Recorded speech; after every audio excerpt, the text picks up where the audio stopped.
Ndị be anyị ekenekwa unu ọzọ n'ụbọchị uhuruchi nke taa. Ha si nke echiri ya zelu. Ndị be anyị daalụ niile nkwenye si na-esore anyị ya na-eme n'elu akwụkwọ a na Eastern News 24 bụ ebe si were wetara ya bụ nnukwu ozi gbara ọkpọrọkpọ gbasịta maka ife na-eme n'obodo anyị nọ n'ime ya na gbasịta maka nwere onwe anyị na-azọ.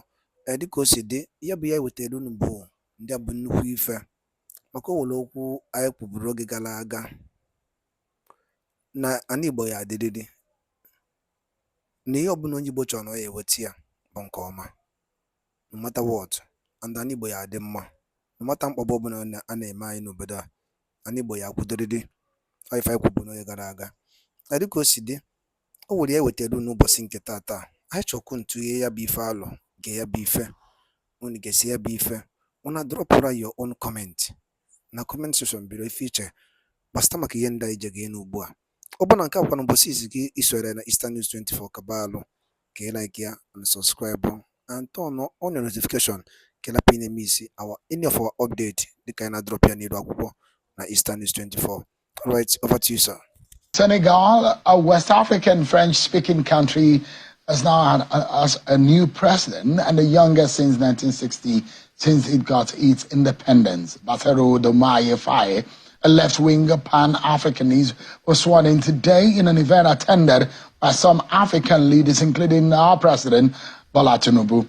He's Senegal's youngest president after sweeping to a first-round victory on a pledge of radical reforms 10 days after he was released from prison. The 44-year-old has never before held any political or elected office, for several African leaders attended the ceremony in the new town of the Aniado. But what lesson does this have on African politics and leadership?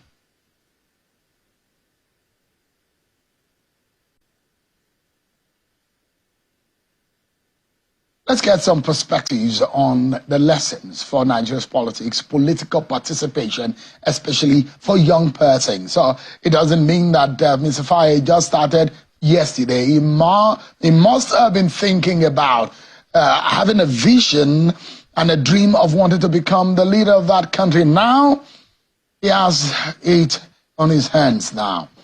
Let's speak to a former presidential candidate in the 2023 election, Mr. Omoyele Sowore, who joins us live from New Jersey in the United States. Thank you so much, Sowore, for joining us tonight on the program.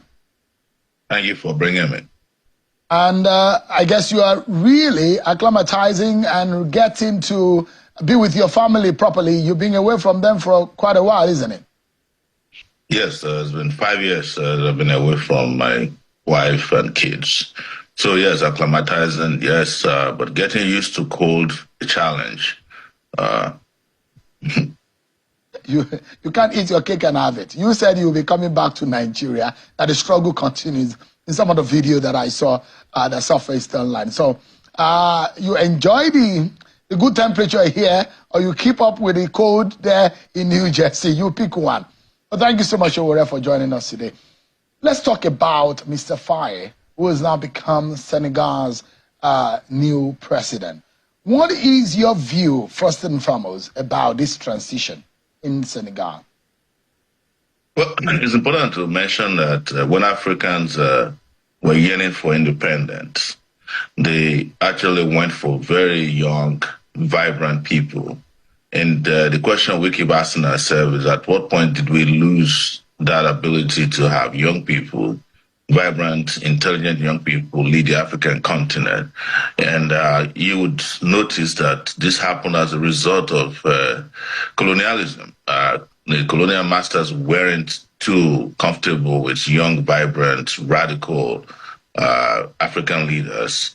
And that was what led to the death of Lumumba and a bunch of presidents that were kicked out of office by the collusion of local African, betrayers and these political colonial leaders all over Africa. So this is not the first time. Even in Nigeria, the first crop of leaders that came up after independence were in their 20s. The man who first moved the motion for Nigeria's independence, that's late Chief Tony Enahoro, was his 20s, the Zeeks of this world, Bafemi Awolowo. They weren't old people, but again, over time, we lost that opportunity to have vibrancy.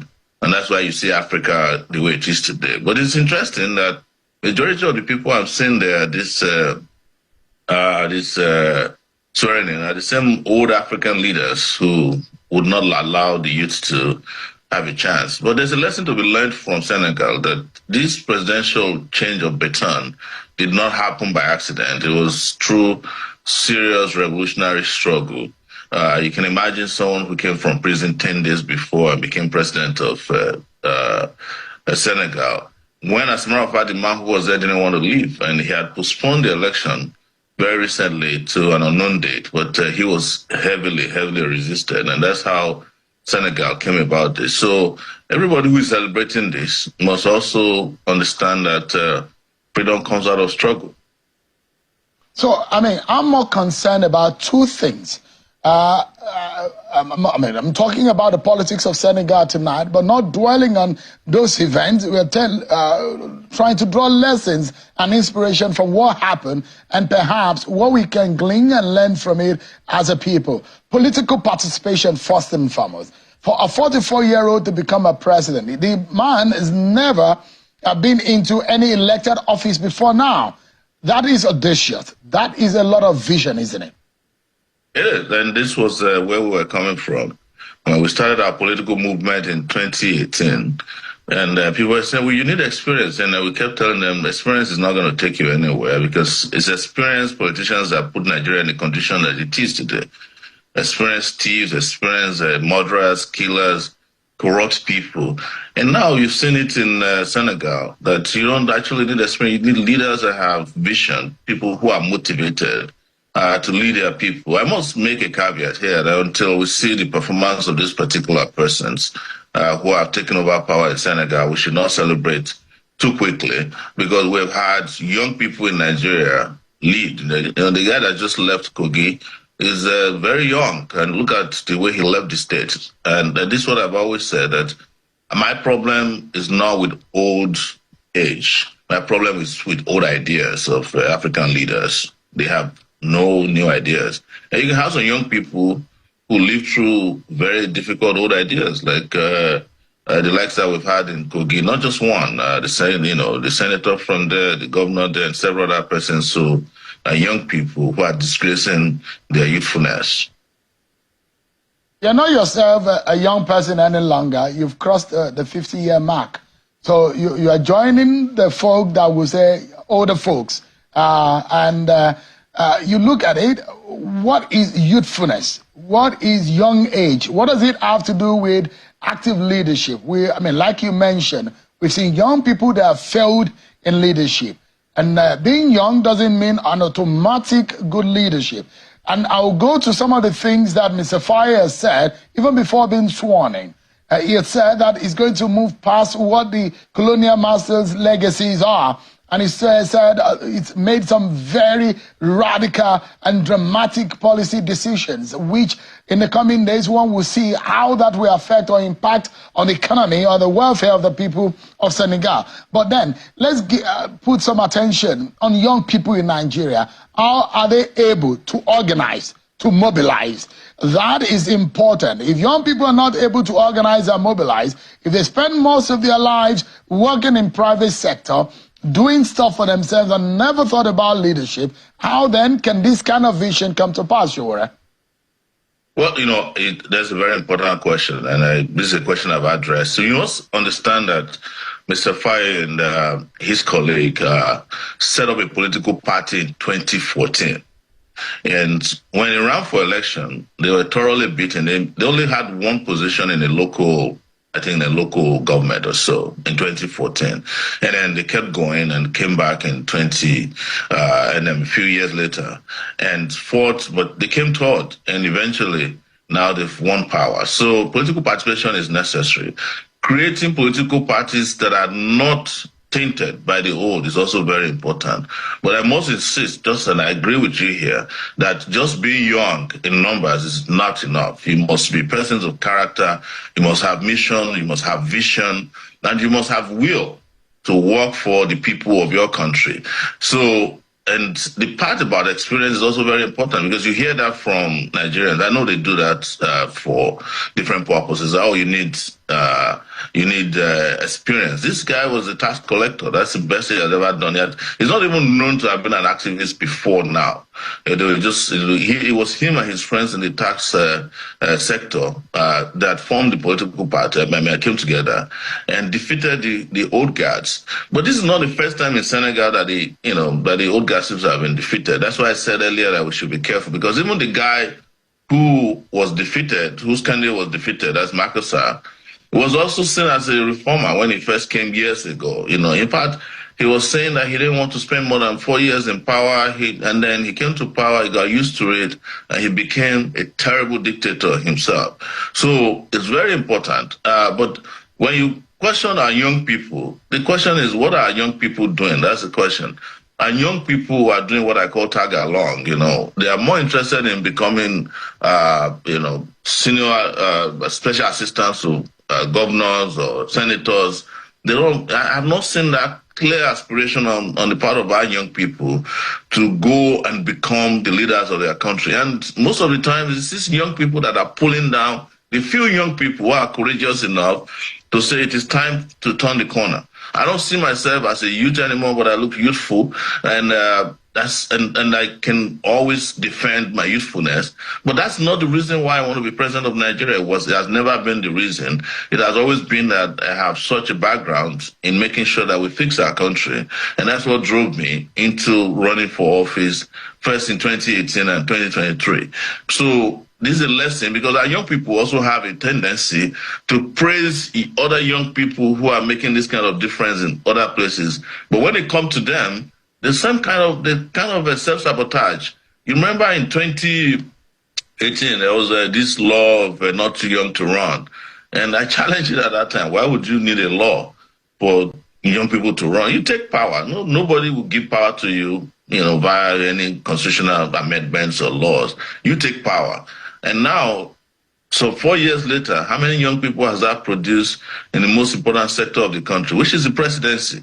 You cannot be young, mission-driven, be visionary, and go and hide your bushel under some of these old people who have no idea how to even operate a phone. So, but youthfulness is also important in the sense that, you need leaders that are large, who are capable, who are able to be responsive, who don't have to spend half of the time in the hospital. I'm not saying young people don't fall sick, but especially the ones that we know who are falling apart.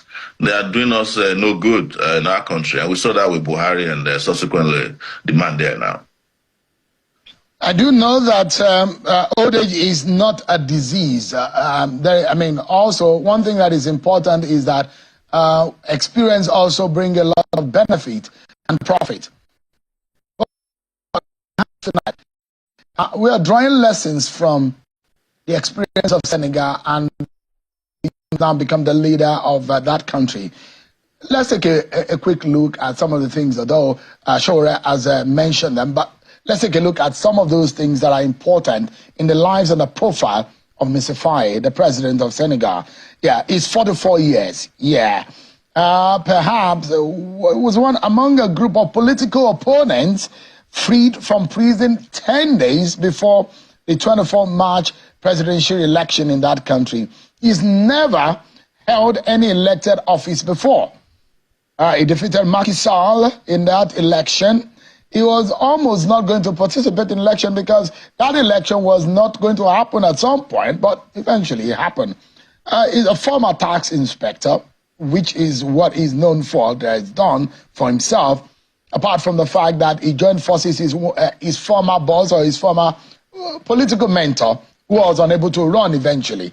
He's the 5th president since independence from France in 1960. He's the very first president of that country to openly admit to a polygamous marriage. He has vowed to restore national sovereignty over key assets such as the oil, gas, and fishing sectors. He is also saying that he wants to leave the regional CFA, the currency of the country, and he wants to invest more in agriculture with the aim of reaching food self-sufficiency. These are very ambitious policy decisions from Mr. Faye. And if you look at it, this look like some situation or scenario that you can almost liken to what we're experiencing in Nigeria. What are your thoughts, Shore? You know, when I ran in 2018, I had what I call Spicer hits. You know, they're bigger than this, you know, big ambition to take charge of national assets, employ Nigerians, turn Nigeria to a construction site, and ensure that we pay wages that are living wages. And I wanted to restore security, engage in fantastic infrastructural development, invest in education such that education will be free up to university level, and even give study grants to students. But, you know, when we came out with all these things, people started saying, no, you know, there's no money to do it, until it's now proven to them that there's more than enough money to do whatever we want to do if we decide to do it. But you have to elect to power or office the person who can make these things happen. And that is why the difference you saw between us and what we are celebrating today in Senegal. It's not enough to celebrate it. It's for us to embrace it locally. It's for us to say to ourselves, we have had enough of all these ODs in our system, you know, and they have not done experience. This is the Nigeria of experienced people. Maybe it's time to try the unexperienced, but I would never describe myself as an inexperienced person, because I've always been in leadership, which is most difficult. It's not just leadership of, you know, there's appointments. I've never taken an appointment before, and it was deliberate. And leadership that's helped the country to transition from one difficulty to the other, both political and in some cases economic, when we did fight the World Bank policies when we first arrived at the university in our days. So now you've seen it, and it's been shown to Nigerians that the possibilities are there for you to elect very vibrant leaders in your own country, so that the next time we have young leaders, it will be in Nigeria, and it will not be Nigerians trending a young leader elected somewhere with 2 wives. And I have nothing against him having 2 wives, I'm just saying. Well, do you see a 40-something-year-old becoming a president of Nigeria in the nearest future? I would love to say it, but you have to ensure that 75% of our people, young people who are below 40, are not working against that dream. It's not just about the 45-year-old person. I want to see a great Nigerian become the leader of this country in my lifetime. You know, that's one of my goals, and it can be a male or female. So, but sure, I mean, from your experience, even some of you who were younger or new entrants into the race in 2019, you were so chaotic to the point that you couldn't even organize yourself in the little groups that you belong to as a presidential candidate. And so there is a fear how bad young persons find it difficult to organize. How well can young people organize to have a vision of young and energetic people going into the fray? That's why you need radical young people. You see, in 2018 and 2019, when we were having that whole young presidential candidate meetings, which I was never a part of beyond just one meeting, to be clear, I told everybody who was listening at that time that these young people, the people who claim to be young presidential candidates, were working for the old system. And that's what has happened now.